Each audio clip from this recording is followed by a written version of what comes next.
Welcome, everybody, to the inaugural show of the Dark Match. I'm the Revolver Man.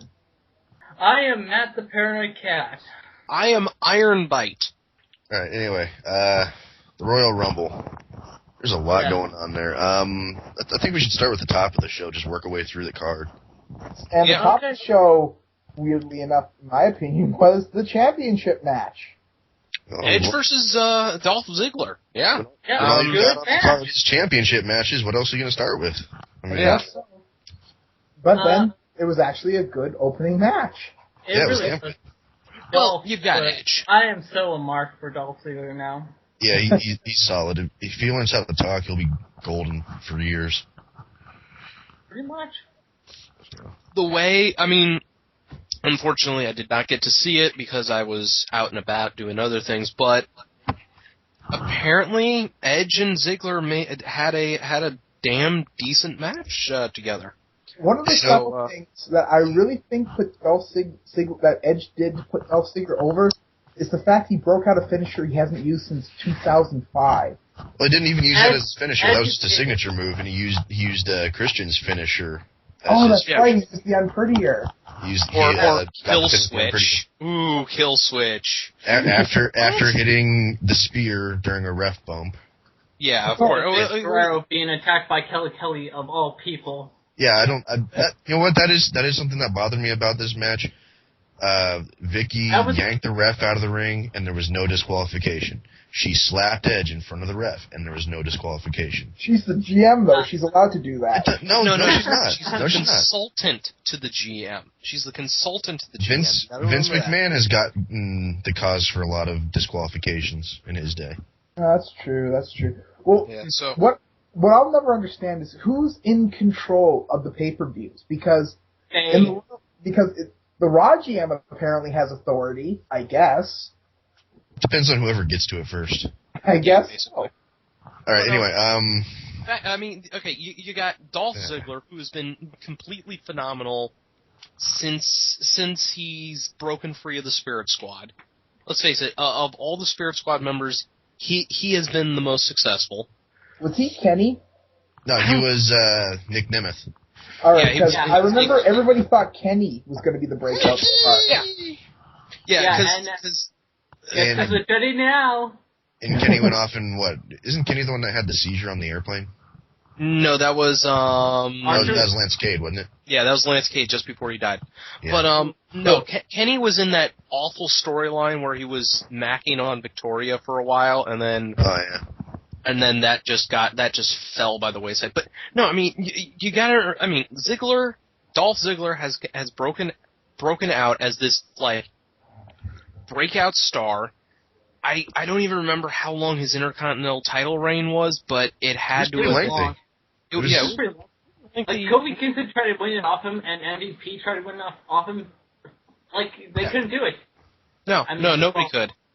Well, that's because he had Vicky in his back pocket, but or he's in her back pocket. I don't know which, but he's broken out the frickin' sleeper hold as a signature move.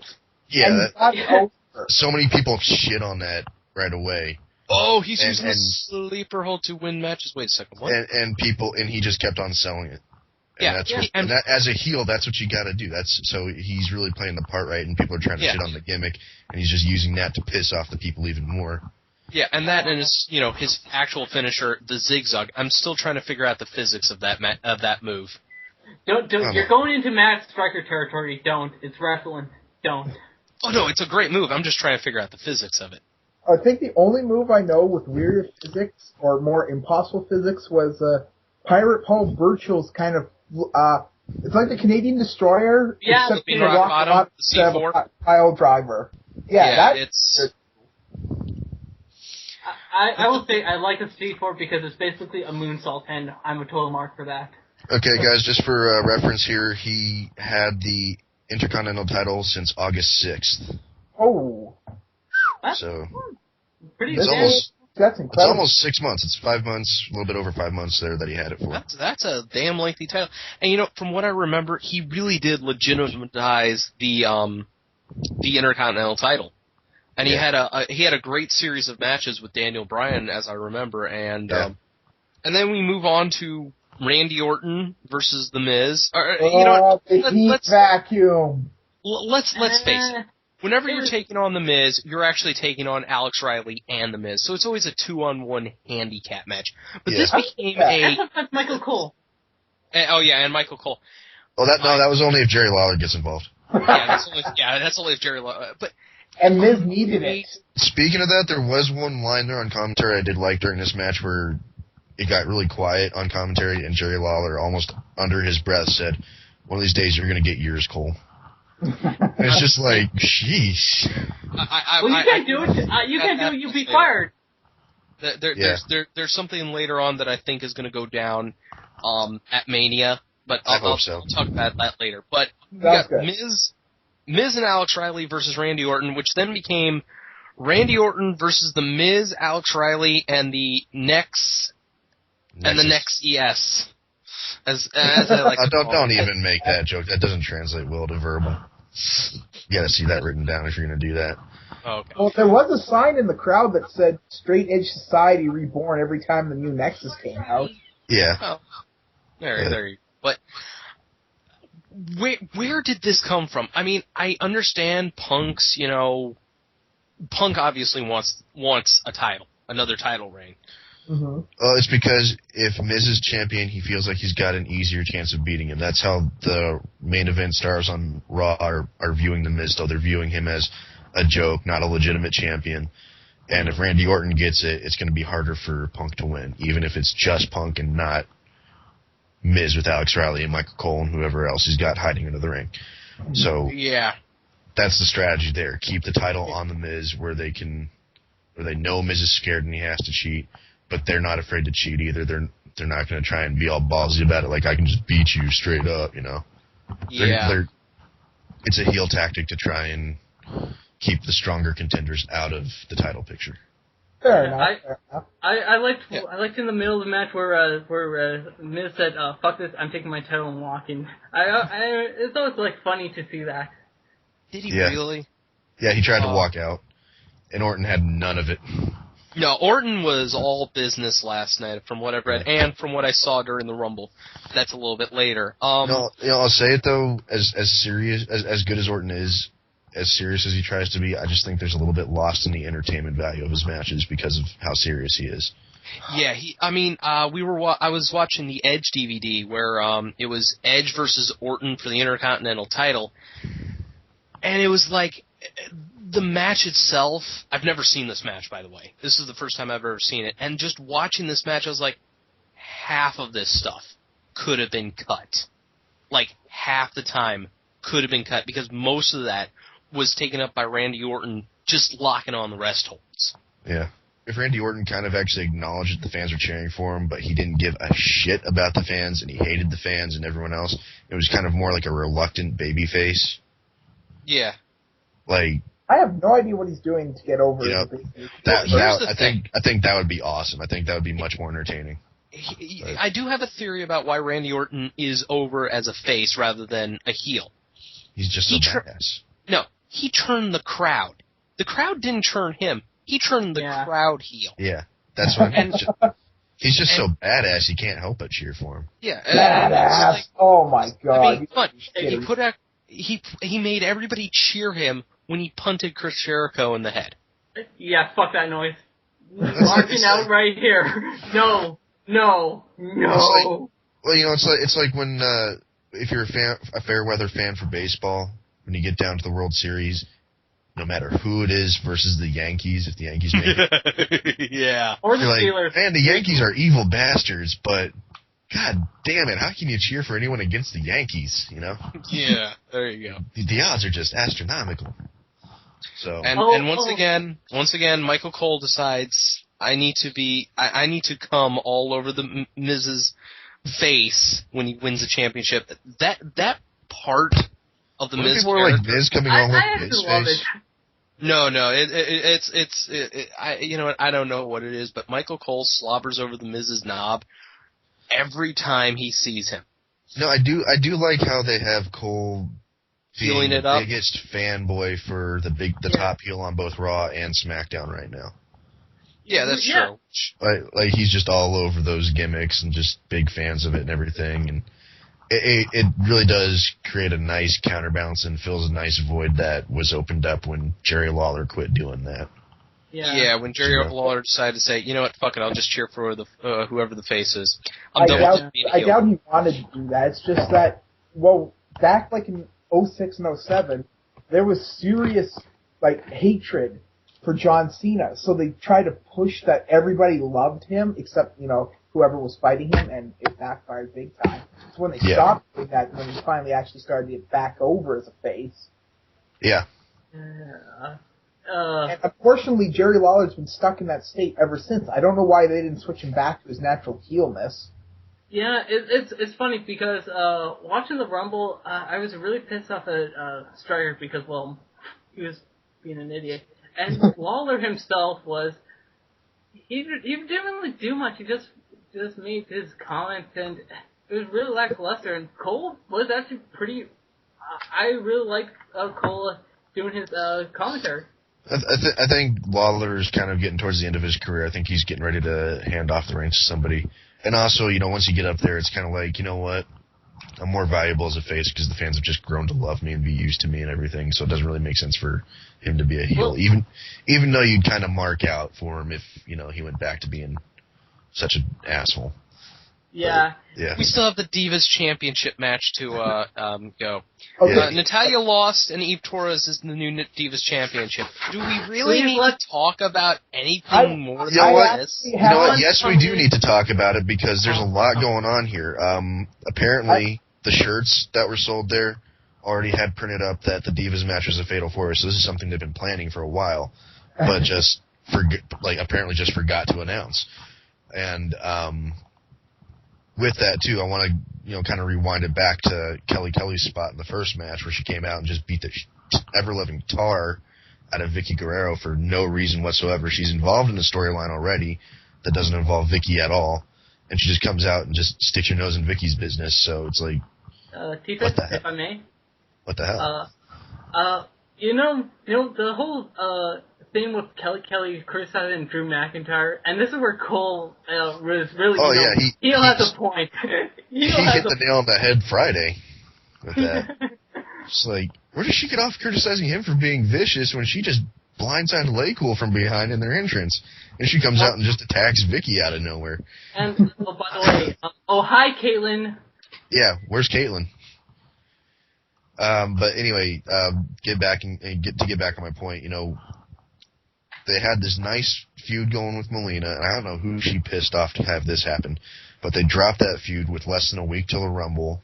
They've been building that feud for a few weeks, and they dropped it right before the Rumble and just threw this match together, which is the same match we've seen pretty much for the past 6 months. But then at the pay-per-view, they throw Eve into the mix out of nowhere. Like, where the hell has Eve been? Dancing with R-Truth. What the hell? Yeah, she's a contender for the title.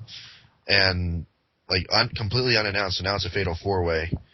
And it did lend itself to a lot of great spots. I thought the match was really well executed, really well performed, very smooth, and Eve really actually did a damn good job in it.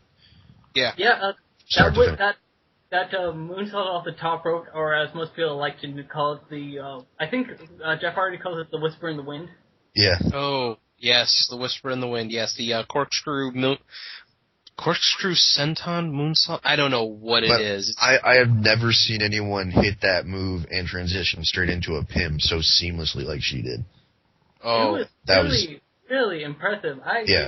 Major props to Miss Torres.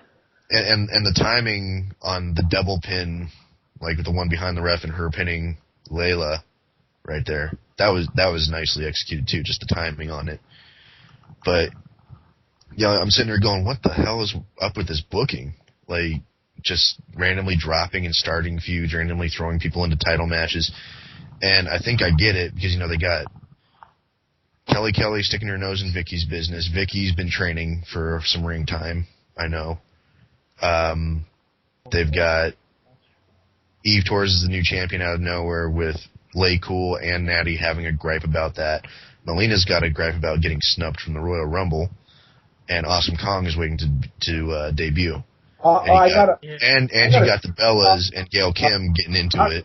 Yeah, I do not like to shit on any women's wrestlers because I've seen what women can do, especially from the Japanese stuff. Really, really awesome. And these girls can do it. They are really good. Beth Phoenix, Gail Kim, Natalia. You got Melina. Eve Torres really proved herself. Michelle McCool and Layla are really, really good.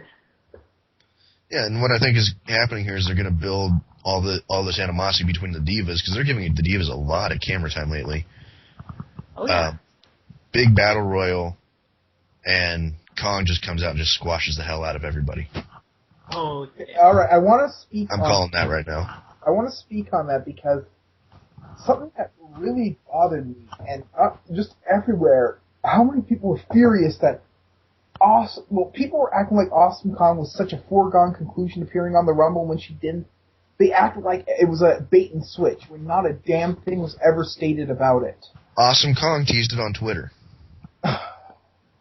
That's it. A, that's Twitter. B, that's her, not WWE. She lives in Boston too, so I can see where the fans could be like, "What the hell, WWE?" But at the same time, nothing official was ever announced. You're right. Yeah, it was kind of like a troll in the IWC a bit, just a bit.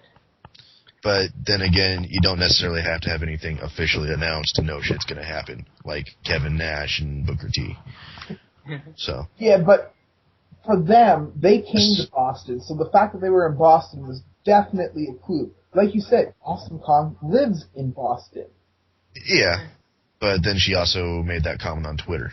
And apparently she was at the arena last night, and they were talking. They were doing going over their plans for her.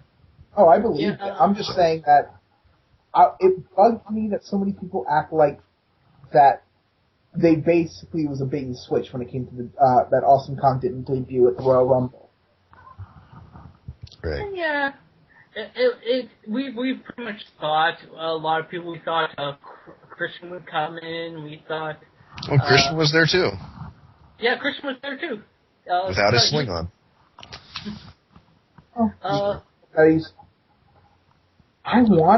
The thing is, though, I still kind of expected Tim and Edge at at WrestleMania, but then where does that leave Del Rio and, well, honestly, I'd love to see them leave fucking Orton in the dust, but I know they'll never do that. No. Oh. Although, technically, Orton did get buried in the Royal Rumble. Yeah, and I guess since that's a good transition, let's move on to the Rumble. Once again, I'm going to tell you this straight off the bat. We all knew when they announced that they had 40 guys in the Rumble, this was to accommodate the eventual Core versus Nexus brawl. Which didn't actually happen in the Rumble. No, it didn't happen in the Rumble. So that's a good right off the bat, wait. Switch. Oh yeah, that definitely is.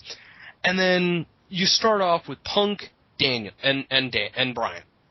I marked out like a goddamn schoolgirl when it's that like, happened. And on Twitter, I think, or maybe it was on here with you guys, but somebody said, and I'm going to quote him right here and right now. I don't know who it is, but said, "It's like an ROH match with better production."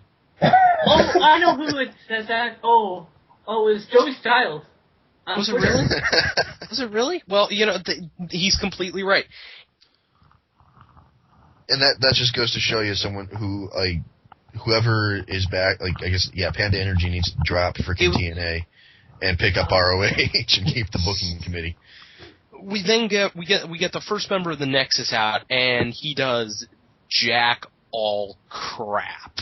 I can't believe how bad he looked. Who? Justin Gabriel? I mean, he wasn't. Let's keep it straight. That's the Core.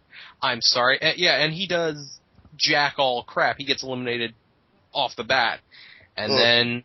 Well, if you think about it, there's not much he can do in a Royal Rumble match. He's kind of a high flyer. He goes up to the top rope. You go up to the top rope in the Rumble match, you're asking for trouble. Yeah, that's true. I remember back in the WWE Raw video game, if ever you went up the top rope, all the AI would swarm you. Oh, yeah. Yeah. We get Zack Ryder. He gets out. Then we have William Regal, who...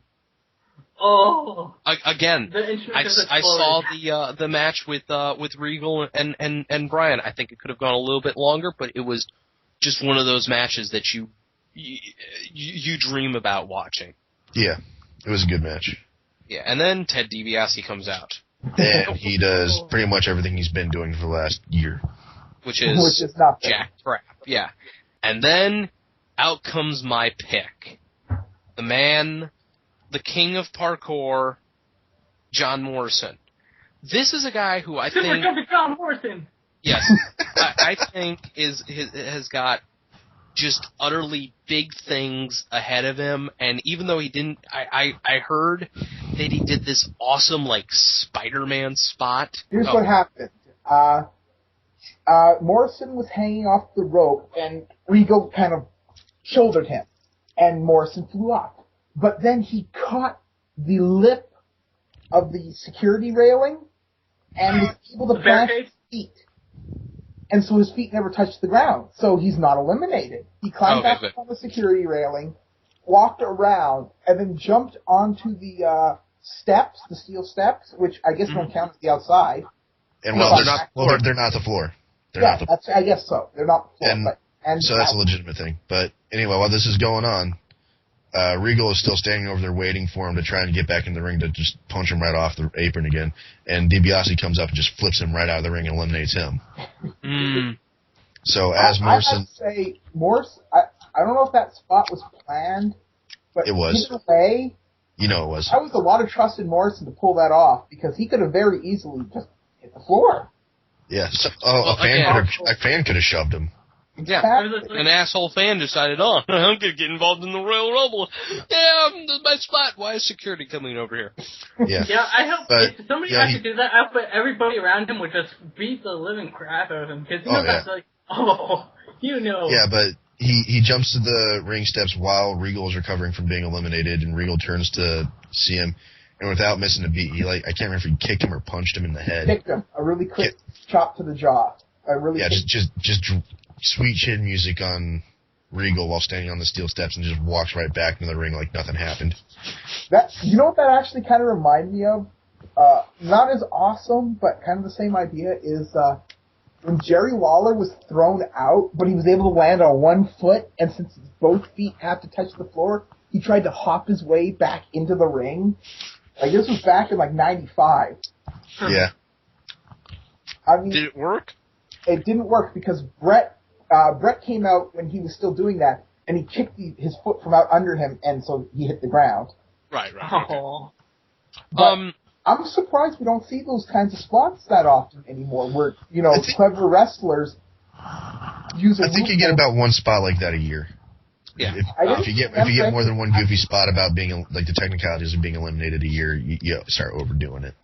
And speaking of technicalities, we'll get to that, and we'll get to that a little bit in a little bit. But we got Yoshitatsu coming out, and then Husky put a goddamn shirt on Harris. There was a tweet last night on CM Punk's Twitter about a fan asking Punk, the WWE, and anybody else. It thought, because I don't know the gender, it thought to get Harris a shirt on, and Punk was like, "How's that glass house there?" No, if anybody was born to wear the wrestling signet, it's Husky Harris. The dude is just the dude looks horrible in those wrestling trunks. Muffin top. Oh. But it's so funny though. It is funny, but every time I see him, I'm like, it's worse. It's worse than when Sheamus was in the Tribute to the Troops. Okay, when Natural Sunlight was just off that Ferrari engine. Well, is that before or after the fold with the Twinkies in it? Jeez. Out of nowhere, hey, it's like, wait, Chavo's still employed, and Chavo does nothing because Mark Henry comes in, and they've been teasing. Hold on. Chavo did a lot. He got the fans back on him. He came out to nothing, and he got them cheering. Yeah, he got them up on their feet. And then Mark Henry comes out, and goodbye, Chavo. They've for a while now, every time you have a battle royale, an over to the top battle royale, it's been Mark Henry who's been winning it. And, we all understand Mark Henry's one of those big threats, but he never actually wins it, so I'm never,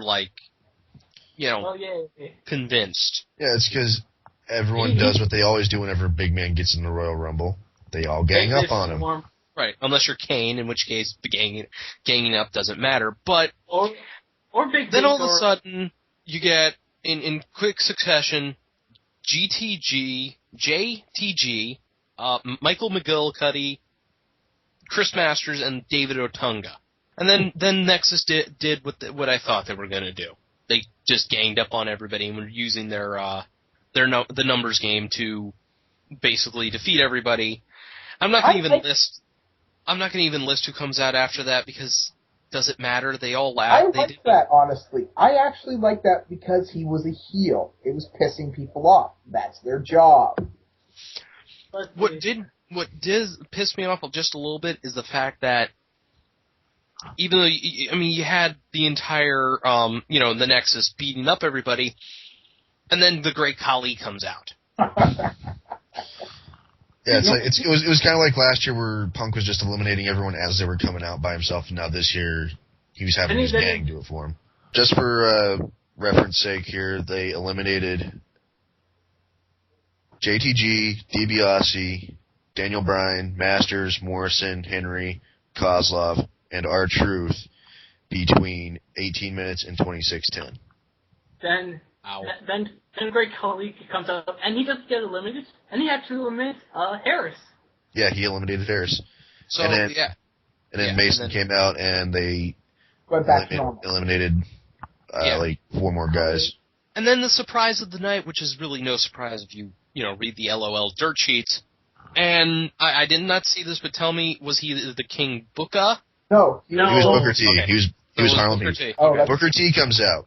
He just charges in the ring, and he starts hitting his signature moves all over everyone in the Nexus. He just drops all of them with his signature moves, hits the scissor kick, hits the bookend, hits the spin-a-rooney, everything. One by one. And they're all just standing around watching him as he hits these things. Like, there was even a moment where McGillicuddy was in the corner and ran in to, hit him, but then stopped and went back to the corner because he realized that it wasn't time yet. And then Super Cena comes out and it just clears house. And for that one, that was beautiful. Cena started eliminating people at 32 minutes and 35 seconds. So Punk was in till then? No, Punk was the last one eliminated out of Nexus at 35:20. Wow. So in 3 minutes, less than 3 minutes, Cena eliminated all of Nexus. Well, he did have a little help. Hornswoggle comes out and helps Cena eliminate Punk. Did he? Yes. Yeah. Cena eliminated Punk with by distraction from the midget. I must have forced that into my subconscious. Yeah, you might want to because let's see. Okay, we got 1, 2. Okay, then we had Tyson Kidd. I'm sorry, Kidd. You need to leave. You were utterly buried last night because they let Hornswoggle hit the mini attitude adjustment on Kidd. Oh my God. That's the biggest FU of them all. That's the biggest. You're never going anywhere, Kid. You're going to be a jobber forever. Then Cena and Hornswoggle managed to eliminate between them Tyson Kidd and Heath Slater. Heath Slater's laid out in the middle of the ring, and it's Cena and Hornswoggle standing over him, and they both hit the double 5-knuckle shuffle on him. The 10-knuckle shuffle, as it was described. Yeah. That move I could have lived without. I mean, that entire segment I could have lived without. That was just killing me at that point. It was like, okay, the FU, okay, now just throw Hornswoggle over and be done with it. Come on. The only good thing I can say about that 10-knuckle shuffle is it scared my cat. And then Kofi comes out and Cena and Hornswoggle's like, well, we're going to we'll be friends and we'll actually have a decent showing with Kofi. And Hornswoggle's just standing in the corner. Eee! Yeah, basically. I remember when Jack Swagger comes out. Yes, that's next. Jack Swagger. The double boom drop. It wasn't the boom drop. It was an elevated boom drop off the midget. I honestly expected Hornswoggle to help Kofi with the boom, do a double boom drop. It didn't happen, but... You know what I'm waiting for?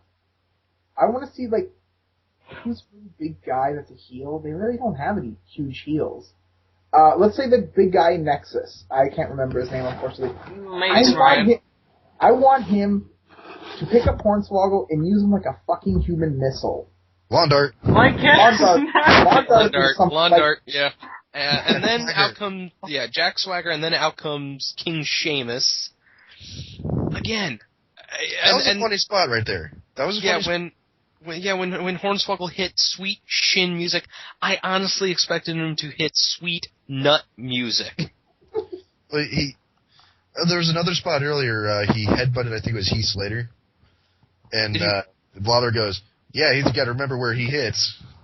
And Hornswoggle did like some variation of the stunner on Slater. Yeah, I forgot to mention that. I just saw that. I'm reading off of I did watch the Rumble where Cena and Hornswoggle were eliminating everybody on.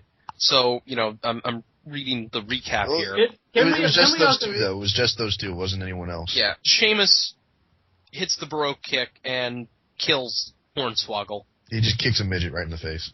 Yeah, which, you know what, I always enjoy, as bad as, this is going to make me sound totally bad, but I always enjoy it when Sheamus kicks Hornswoggle in the face, because it's always sold like it's ass. You can't feel bad about that, because the midget's willing.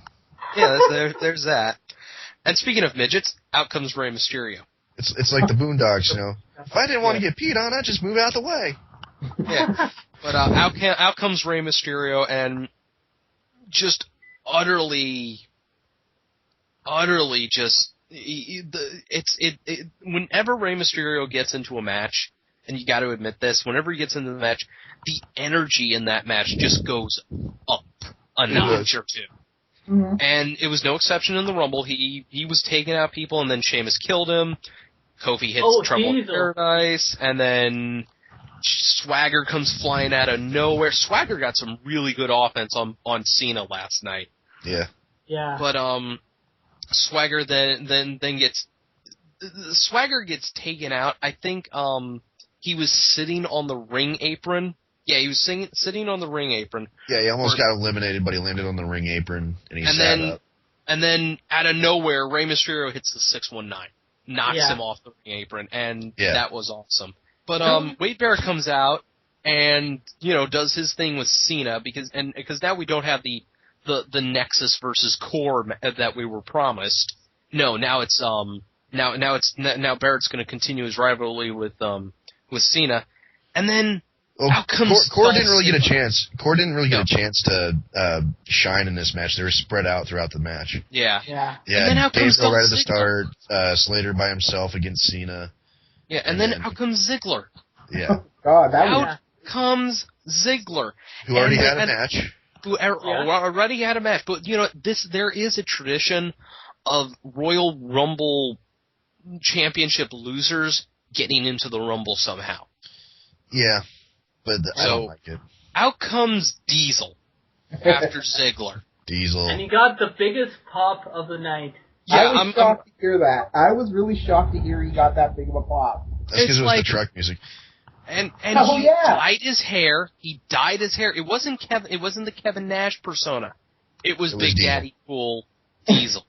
and really, I think as much as there was a pop for Diesel as opposed to Kevin Nash, I think the bigger pop was the big fuck you to TNA. Yeah. Yeah, and you know what? I gotta pause it right here because this has been reported all over the internet, so I think we should at least take a brief moment to discuss it. Main Event Mafia angle is basically dead in the water. Yeah. With Kevin Nash being in the WWE and Booker as T. of right now, and Booker T. Well, here's the thing. They started building towards they are coming, and it's leaked all over the internet. It's the Main Event Mafia. They've been in discussions with Kevin Nash and Booker T. And Sting. Sting's still not signed to a contract with them either. But Booker T has also been in negotiations with WWE. Booker T doesn't really care where he works. He just wants to get on to the next stage of his career, is what he wants. Kevin Nash is picking and choosing his spots. And if you don't do things Nash's way, he's going to say, screw you, I don't need to work. Which is true. And that's his prerogative. And so Nash got pissed at them because they leaked this shit all over the internet. Yeah. And they didn't do themselves any favor when they leaked it on their show by having Steiner show up in a goddamn suit Thursday night. Crimson was rocking around in a suit, too. That was a pretty big clue. Yeah, and, so they got all that going on. Nash says, fuck you, and without notice, signs a brief contract with WWE. This is just a one-off contract is what's being reported so far. Just this one event. Yeah, but based on that reaction that he got last night, I wouldn't be surprised if he's going to sign a longer-term deal. We'll get to that in a bit. Put him in the booth. Because Nash is very funny. Well, there's more to that, too. Because Booker T has in the last few years has said when he returns to WWE or TNA or whatever, he wants to announce. He wants to be a commentator. He doesn't want to necessarily wrestle full-time. And that's what he wants to do. And I think WWE is open to that. I agree. I think they're looking... Well, like we said, King is probably getting ready to retire. And they need someone else on SmackDown besides Michael Cole, because it's kind of shitty to have Michael Cole on 2 shows. Yeah, it really is. And Booker T could be a heel commentator. He'd be a great heel commentator. Oh, yeah. And so they got that going on. Booker T, gave Dixie Carter notice that, I'm signing with WWE, and it's a long-term contract. He's there for a while now. It's like a 1-year contract at least, I think. Mm-hmm. And Sting is still not signed to a contract, so... Yeah, they've scripted out I don't know how many shows, apparently a shit ton, because they've been scrambling to do rewrites this week already. And they didn't even have 3 of the 5 guys under contract. I heard Sting is leaning more to WWE to get the Hall of Fame and something in WrestleMania. I don't know about that. I honestly don't think Sting really gives a shit. No, Sting doesn't.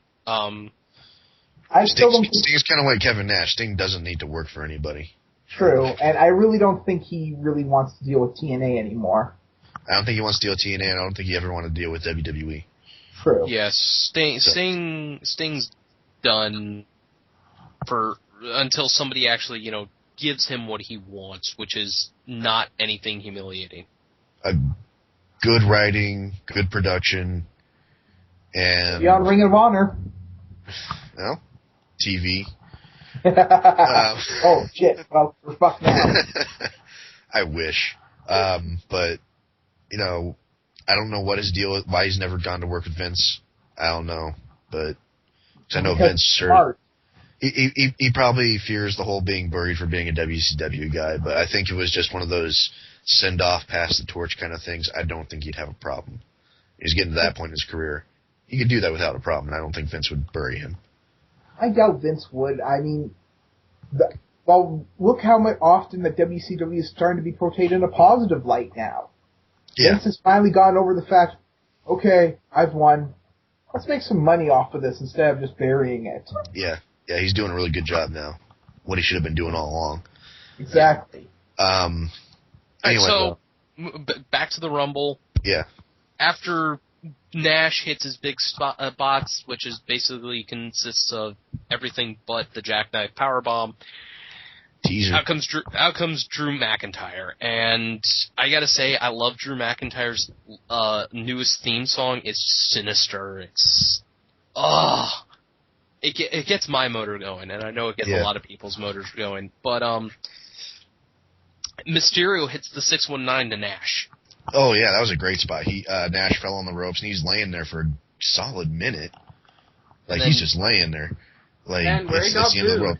And I don't know who it was. Someone grabbed Mysterio to Irish whip him, not really setting up for the 619, but that's what Mysterio turned it into.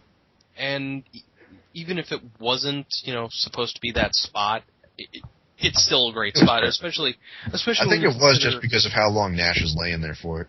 Right, and you think about the history Mysterio and Nash have. I was just about to say that. To see Nash take the 619 when, every he hit time... the boot to the face on Rey Mysterio in the match, too, though. The walls. He's pinning... I remember one match where it was like Nash versus 20 cruiserweights, and Nash won. But the ref was just counting pins, even though there was no pin. I had no idea what was going on in that match. Oh, yeah, that was terrible. God. I mean, that was a Botchamania gold spot for me. I mean, I was like, you know, that's... Nash would, like, powerbomb him, and the ref would just start counting for no reason. Yeah. But yeah, let's move on with the Royal Rumble before we start going back into WCW. So, but that is something with Nash in the Royal Rumble is he hit his signature moves, but he also took a lot of signature moves. Mm-hmm. He took a good beating from the younger guys. He put the younger guys over. He didn't come out and just steal the spotlight. He was just another participant in the Royal Rumble match, and I think that is great. I like that, but I think he was smart enough to realize if he started to pull his Nash shit, the younger guys would have no problems, you know, cutting the legs out under him. Mm-hmm. They pull his quads for him. Exactly. And speaking of pulling the legs out from under him, I forget who eliminated him, but out comes Alex Riley. I got it right here. It was Barrett. Yeah, Barrett took him out, and that's a big coup there. After Alex Riley comes in, and Cena basically kills him. He killed him. Out comes the Big Show, and Kevin Nash is walking slowly to the back. They locked eyes. I wouldn't be surprised if at Mania comes around, we could have a Big Show Nash Diesel match. I wouldn't mind that. I wouldn't mind it either. I would say throw Kane in there. We've never seen Kane versus Diesel. That's true. But okay, the Big Show takes out Dolph Ziggler. He gets set to be all super, just killing everybody. But out comes Ezekiel Jackson. Zeke. And Big Zeke. Zeke. His own music. Yeah, he comes out to his own music. The rest of the core came out to the core's music. He comes out to his music. I think that might have been with the exception, he's the only one in the core that had his own music. That's true. Yeah, there's that. Punk's been coming out to his own music. Yeah. Big Show gets eliminated by Big Zeke. I was surprised. I was too. That's a good spot to put him over, though. Yeah, that is true. Zeke's been killing Big Show for the past 2 times on SmackDown. Well, then it just keeps the that heat going. Yep. But I think one of the things that and then out came Santino Marella, and we will get to Santino in a second because he sprints down, gets hit with the Baroque kick, and then disappears for the. No, it wasn't the Baroque kick. It was he punched Zeke, and Zeke stomped a mud hole in him. And then he gets hit with the Baroque. I think he got hit. He did get hit with a big boot to the face. I do remember that. I'm pretty sure it was just Zeke because that's the only person he hit. Well, we'll see. And then out comes Alberto Del Rio, who takes his own. My pick. Important note on Santino. He rolled out under the bottom rope. He did not get eliminated. Yes. That will come back. I'll come back. We will come back to that. Because there was a screw-up. During the Alberto Del Rio entrance, Alex Riley gets eliminated. He was not supposed to get eliminated, but he did. Nobody mentioned this. He was not supposed to get eliminated until after the Cena spot. Yeah. One of the biggest proofs that was a screw-up was 4 minutes after Riley was eliminated, Stryker was talking about how good he was doing. Yeah. Yeah. And they kept on going, where the hell is Stryker anyway? No. Miz and Cole were talking about how good Riley was doing, and they were like, where is he? We're not seeing him. And Stryker gave a little, ha ha. It was completely hilarious. But Alberto Del Rio is taking his own sweet-ass time. Rey Mysterio's yeah, come on, Del Rio. And Del Rio's giving that little and Barrett just kills Mysterio. And Ricardo Rodriguez pops up out of nowhere and just starts doing the announcer thing for him, too. I love that. Ringside, I don't know where he came from. They must have a transporter system. He was in Little People's Court. I don't think I was wrong because as Alberto Del Rio's getting into the ring, or eventually he's going to make his way to the ring because he's got to take a billion years. Out comes Randy Orton, and Randy Orton helps him into the ring, and by help, he kills him. Randy Orton pretty much makes it into the Royal Rumble before Del Rio. Yeah. Randy Orton is killing everybody. He eliminates Kofi Kingston. He eliminates Sheamus. That's good character interaction. That's good character. Dog asshole and it's wasting Orton talent being all business. of Randy Otard. Yes, it really is there. And then Kane, and then at the number 40 spot, which would have been the number 30 spot if he didn't have both the core and the Nexus. Which we almost did. We almost did, but we didn't. We had Kane come out. Kane eliminates Big Zeke. Then he's eliminated by Rey Mysterio, and Rey Mysterio is then eliminated by Wade Barrett. Yep. Yeah. I don't think I really do want to see one of these years Kane beat Shawn Michaels' record for the most eliminations. I really do want to see. Your final 5. Wait, Kane only got one elimination in this match. Yes, he only got one elimination this year, but your final 5, because even though they said, final 4, no, it's final 5. Well, they were selling the spot. They were selling the spot. Cena, Orton, Barrett, Del Rio, Morella. Mm-hmm. And you get, these 4 guys, I do believe these 4 are going to be your 4 future main eventers. Probably. Okay, Orton and Cena are going to always be in the main event, but Barrett, they're like Hogan and Savage right now. I would even compare them to Triple H and Shawn Austin. And Austin. This might get me some real genuine heat, but Cena, I think is a better wrestler than Hulk Hogan. Cena, oh yeah, easily. Yeah. Everyone can be a better wrestler than Hulk Hogan. You know what makes me a better wrestler than Hogan? You have hips? I don't have scars on my spine. Yeah, there's that. Your head. You know why we're all better wrestlers than Hogan? We can bend over. Getting a steel rod placed in our spine because the spine cannot support itself anymore. Exactly. Yep. Amazingly enough, and this is where we get this is where I think Riley was not supposed to get eliminated when he did. No, he wasn't. He was supposed to get eliminated right after this. Yeah, Riley comes out of nowhere, just cracks He's like Cena. hiding by the ramp. Beautiful. Yeah, I don't even know where he was. And out of nowhere, Miz just tosses out Cena. And the two of them just run up the ramp like giddy little schoolgirls. Yeah, like, hee, look what we did. I wanted so badly, because all of a sudden, Cena starts wandering over to the announcer's booth. I wanted him to grab Michael Cole by the hair, put him up on his shoulders, and give him the attitude adjustment. Just right through the announce table. Right through the announce table. But all he did was point at Cole and say, he's done. Yeah, I'm thinking tonight on Raw, Cena's going to be confronting the Three Stooges. Oh, yeah.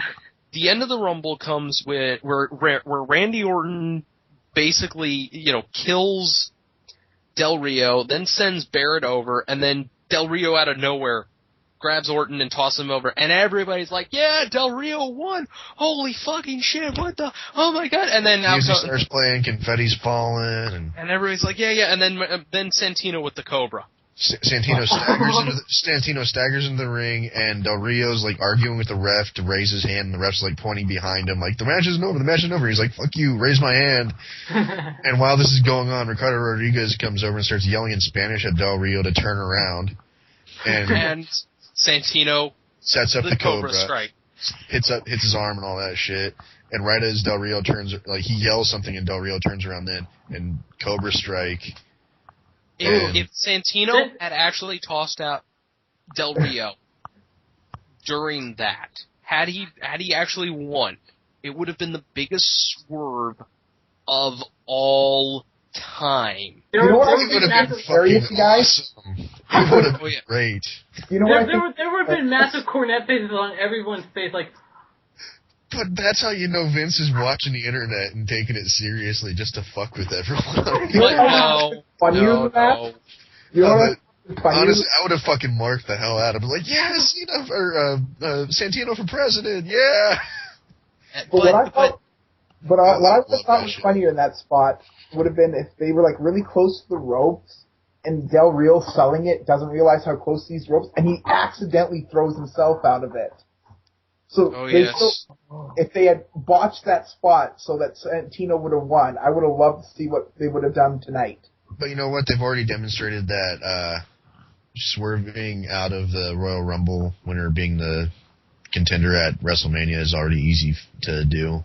Yeah, this is true. Not a botch. Well, I'm just going to cash in my shot right now, or at Elimination Chamber, or whatever the hell. They've done that before. At No Way Out, or, But, no, instead of just throwing him out, Santino's all excited, like, oh my god, I've got a chance! And starts running around the ring like a prissy little schoolgirl like Miz and Alex Riley did up the ramp. You know, doing the Vuvuzela thing, marching back and forth across the ring. And he scoops Rio up off the ground. And points to the opposite side of the ring, and then... And charges over there, and right at the last second, Del Rio trips himself in front of Santino, grabs Santino, and just chucks him. Oh, and then that entire spot is just, like, worthless, but everyone was panicking, like, what the fuck is WWE thinking? Oh, thank God, I can pee now. But no, I'm actually kind of happy that we've got Alberto Del Rio in the main event of WrestleMania. I called it. You and Matt did call it, because I honestly did not think they were going to push him this hard right now, but... I said before the match, it's either going to be Morrison or Del Rio, but I'm going to go with Del Rio. Remember when they bought... They botched his profile because they left on the notes for his character on his profile. Remember that? No, but I'll take your word for it. Excuse me on that. When they posted Del Rio's profile to WWE.com, at the top it said, "Vince, are you okay with this? I know your guys want." Oh yeah, I remember that. So it was obvious. It was like someone just copied it straight from the email without deleting the cliff notes. Yes, basically. Wow. And yeah, but anyway, there were 3 guys that were announced for this match that were not in it, and you know it's not the biggest deal in the world because none of them really matter to anything in the show right now. But my point of it is, you advertise these guys. This could be a chance for them to shine and stuff. You know, the 3 of the guys that they got replaced with aren't doing shit for the show anyway. They haven't really been shown on TV either. So what the hell? Expanding the Rumble to 40 men was a good idea at the time, but we all knew why it was expanded to 40 men. Mm-hmm. Just for the cheap pot. And it was to have the core and the Nexus brawl with one another. The fact that they didn't kind of waste those extra 10 men. No, actually, I saw something where it was just for the cheap pop of the biggest Rumble ever, because it didn't have any other strong gimmick going into it. I doubt that. I'll look it up. I'll look it up here. Just give me a minute to find it. Okay, we'll keep But before I look that up, I just want to going over some of the notes. Hornswoggle lasted 9 minutes and 39 seconds in this match. CM Punk was the longest at 35:22. John Cena was second with 33:18. Wade Barrett had the third longest time at 22 minutes 24 seconds, over 10 minutes less than CM Punk and John Cena. Quite the gap. But Hornswoggle lasted longer than Randy Orton, Dolph Ziggler. I love it. Lasted longer than Dolph Ziggler, Big Show, Diesel, Kane, Booker T, and pretty much everyone in Nexus and Core. I will never get what is WWE's love affair with the fucking midget. Well, he's kind of entertaining. I'll give him that. He is entertaining. Looks like damn near half the people lasted less than 6 minutes. Yeah, but It was again, a short Royal Rumble for 40 people, I felt. It felt short. It really did. But when you take a look at how much time was given even with to it, even with that big lull in the middle of it, it felt short. And really, that's how you want it to feel. You want it. What? Yeah. It's over already? I want more. That's how you want. that's what you want. That's what not what I felt. I didn't think I want more. I felt that's it. Well, again, that's what they want you to feel, but I guess. But when you really get it, when it becomes that's it instead of is there more? Yeah, there's kind of a big difference there. It wasn't worth $40. I'll just put it at that. 50. Screw you. 50. Anyway, most eliminations. Punk and Cena tied at 7 each. Yeah. McGillicuddy 4, Randy Orton and Husky Harris both got 3. A bunch of guys got 2, and a few guys got 1. Did Punk's, how many of those were his, and how many were these Nexus things, though? They would gang beat a guy, and then one of them would grab him to throw him out. They were, like, taking turns. Oh, okay. And Punk was in there so much longer than the rest of them that he got, like, 3 more than the rest of them. All right. I was just curious how they were. Yeah, Punk got the same number as Cena. That's pretty good for Punk. That's pretty good for anybody. Yeah. But tonight it's definitely going to be. Tonight's definitely going to be interesting. Yeah, I mean, but getting back to what I was talking about though, Primo, David Hart Smith, and what was that other guy's name? That's how much they had in production. Yeah, Darren Young, John Cena's illegitimate troll brother. They were all advertised for this match, and without any kind of announcement at all, they were not anywhere on the card. They were told last week, "We're not using you. Don't show up." So, and they were replaced with Booker T, which no complaint. Kevin Nash, no complaint. Great Khali, no real complaint. We knew he was returning imminently. But Tyler Rex, Hornswoggle, Chavo Guerrero, again, not really complaint there because they used him well, and he deserves it. He really does deserve it. Yeah, he does. All that crap he had to go through with Hornswoggle, damn right. Yeah. Let's see, who else was thrown in here last minute? Alex Riley was thrown in last minute, but that played a big integral part in the show. Yes. Going forward and before it. Mm-hmm. Let's see, Dolph Ziggler and Randy Orton. That's the real issue I have because they were already on the show. That to me is inexcusable. Just because neither of them is going to have a hard time getting back in the title picture. Mm-hmm. Nope. And you just cost 3 guys the opportunity to, show that they can actually deserve to be on a pay-per-view. Yeah. So. But it kind of annoyed me. Yeah, it's a little annoying to watch this, but I'm gonna say right here, tonight's Raw is gonna be rather interesting, especially with Cena and the Three Stooges. Del Rio's already advertised to make his announcement about who he's going to face. I actually have a feeling that Cena's going to take out Cole, and that's how Booker's going to get in the booth. If that happens, I will be happy. Yeah, everybody will be. It wouldn't be too bad of a setup, but maybe he'll take out Stryker instead on SmackDown. I would love to see Nash replace Stryker. Nash replacing Stryker. You know what though? As much as Stryker gets wrong, and as much as people hate on Stryker, I am a pretty big fan of his commentary, just because I think it's kind of a funny thing to have, and I think they actually do it on purpose, have him screw up on purpose a little bit. Kind of like Cole, in my opinion. Yeah, and so that he's kind of entertaining, gives them a reason to kind of focus on him a little bit. Mm-hmm. And it's just kind of funny, the interaction he gets from the other guys, like, what the hell, Stryker? My final thoughts. For the Royal Rumble, in the end, I think it was probably one of the best shows I've seen in a long time. I liked the Nexus stuff. I liked the championship matches. I liked the Divas match. And I'll often not say that. But the Divas match, it's getting shit on unfairly simply because it's a Divas match. And we didn't get Awesome Kong, which wasn't supposed to happen.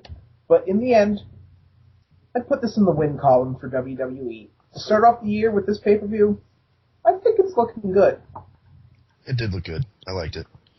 It was good. I could not be more with The Miz and Dolph Ziggler, and the Divas match was really, really awesome, and I'm so glad that it's Alberto Del Rio. So glad that he won. My final thoughts are on this. It set up a really... It set up a very interesting title picture heading on the road to WrestleMania. We're gonna see something new. We're gonna have somebody else fighting Nexus, because I'm tired of Cena always getting his ass handed to him. I want to see somebody else getting their ass handed to them. And going into Elimination Chamber. That's the next pay-per-view, right? Elimination Chamber. Mm-hmm. I want to see where they're gonna go with that. Yep. All right. Well, in upcoming episodes, we're gonna have a good bunch of different topics coming up here. Scott Steiner promos are returning to TV. This is you gotta hear math lessons. More knockout fake lesbianism. But we've also got to look forward to more Who the Fuck is Crimson. Yes. We get to see what TNA is going to do now that 3/4 of the main event Mafia are on WWE. And Abyss has been murdered. So we'll see what's Janice going to do next. And give it to someone good. It might be a fakey title, but who cares? And on the WWE side, we got what the fuck is Hornswoggle still doing here? Which of those three guys that got snubbed from the Rumble is going to be future endeavored first? I'm going to say it's Bizarro Cena. Is WWE going to risk calling a big black woman Kong? and awesome. Oh, we can. And how long will Michael Cole continue to keep breathing on his own? And how long until they put Iron Sheik on commentary? Fucking bullshit! Oh, on a serious note, though, Mystico has been signed to a contract. Yes, Mystico has been signed. I think that's a topic for another show, though, because that deserves a huge segment. So yeah, I guess guys, see you on the next Dark Match.